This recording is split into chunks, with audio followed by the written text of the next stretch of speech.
We're so close to the end. One more video after this one and Inktober is finished.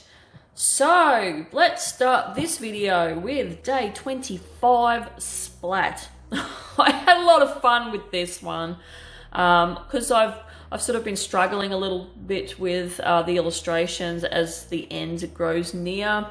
But this one, I had a lot of fun because I knew exactly what I was going to do with this one. It is a monster who has lost his head and he tried to catch it as it fell off and it went splat all over the floor and it's a mess and there's blood everywhere. There's chunks of God knows what, like probably brain and flesh and God knows what else monsters have in their heads.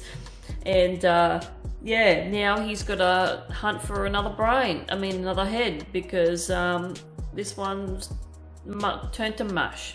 Imagine just being a monster, just walking around, just, you know, minding your own business, and next minute your head just falls off and you just can't quite, you know, catch it, and just goes splat all over the ground. Because with this particular monster, the head is very, very soft and squishy, and yeah, once it falls off and hits the ground, just splats. So they go and get another head. They've got interchangeable heads. Too bad if this head was his favorite head, because it's gone now.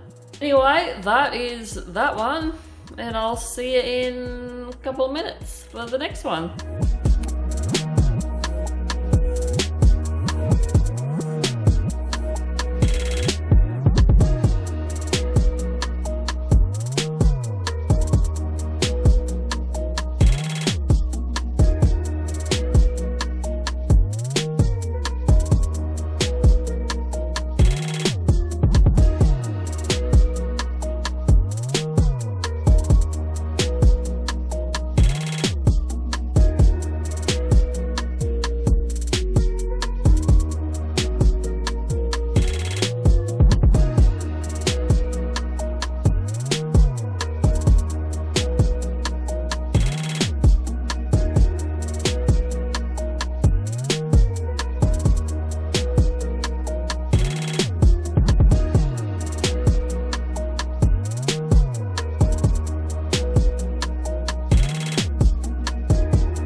Day 26 is Connect, and I had a few ideas for this one, but I didn't like any of them except for this one that I am going to be drawing right now.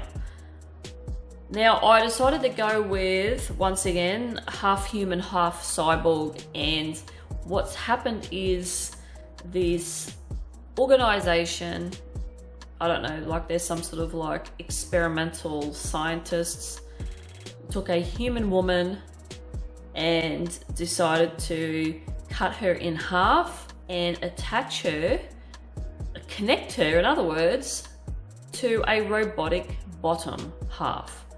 So they want to know how this is going to work, and if it's going to work. So this poor girl has just like woken up to just absolute torture, because you can imagine how much this would hurt and how awful you would feel knowing that one arm has been sort of cut off nearly, and then you've got your hand on the other side's just been like mutilated, and like there is crying blood, there's blood coming out of your eyes and your mouth, and oh, all the piping that connects you to this cyborg bottom half is leaking your blood because they're trying to get your, you know, your system circulating properly. And oh man, like this would be like one of the worst nightmares that you could come across in life. If someone like did this to you, it'd be horrible. So yeah, this one gave me a little bit of anxiety as I was drawing it, but I kept going because that's just what I do. But yeah, this one's all shades of messed up.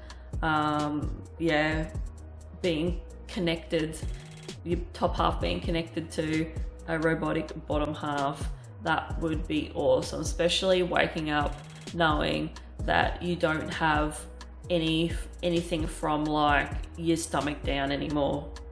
That would be shit.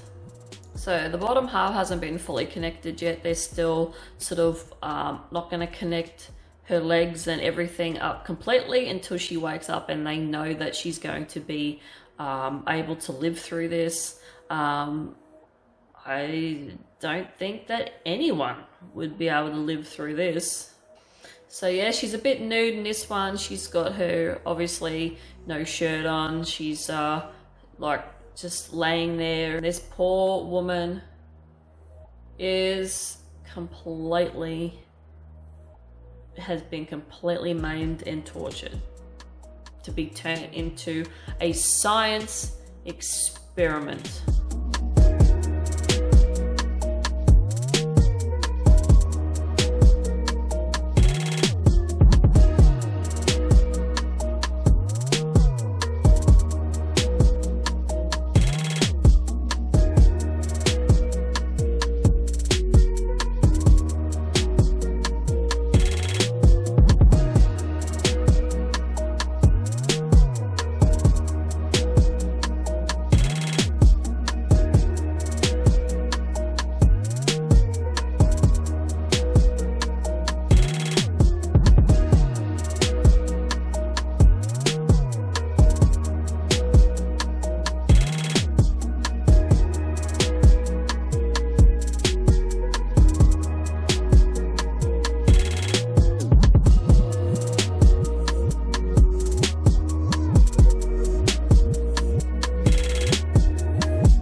Day 27 Spark. Now this one's very simple. I don't know, like there's something not right about this one. Like I think it's just my color choices and how I went about coloring in his head. I sort of screwed up the head a bit, but this is just an alien and he's got forearms, once again, cut off at the waist. And yeah, is conjuring up sparks and fire in his hands because he's very supernatural kind of alien. And I do like this. I do like the concept of this illustration, but I just don't like the way I executed it. I think I could have executed it a lot better. And yeah, I actually wouldn't mind redrawing this one as well in the future to make it a lot better than what it really is. But yeah, no, I do like this one. The only thing I could think of for Spark was, yeah, just an alien creating sparks and creating a spark in his hands to create fire. Then that's it. Oh, and for this one too, I decided to bust out the orange ink as well.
Now the last illustration in this video today is probably one of the most simplest ones that I have done to date, and it is day 28 crispy. And the first thing that pops into my head for a crispy is a bunch of heads on a stick that have been like kebabbed onto a wooden stick and basically nice and crispy and ready for sale, ready to be sold to people who want a crispy monster head. Yeah, this one is extremely simple. Yeah, just put a little sign up that says crispy monster heads, $10. You know, get your delicious, yummy, crispy monster head. Can you imagine biting into that? Yuck. Like I said, as the videos are going on, nearly to the end, I've really made these even more simpler than I would like to, but I'm sort of getting to the point now where I sort of want this over and done with. Yeah, as much as I am enjoying it, I would like to get back to my watercolor and start doing some more detailed pieces and yeah, just sort of take a break as well. I will be taking probably just a week's break off of drawing after all this, and then get back into the watercolors, which I'm very happy to get back into. Anyway, once again, I'm talking in circles, so I'm gonna leave you with the rest of this video, and I will see you in the final video for Inktober, which will be in a couple of days as well. And yeah, we'll wrap it up and yeah, say goodbye to Inktober. Bye!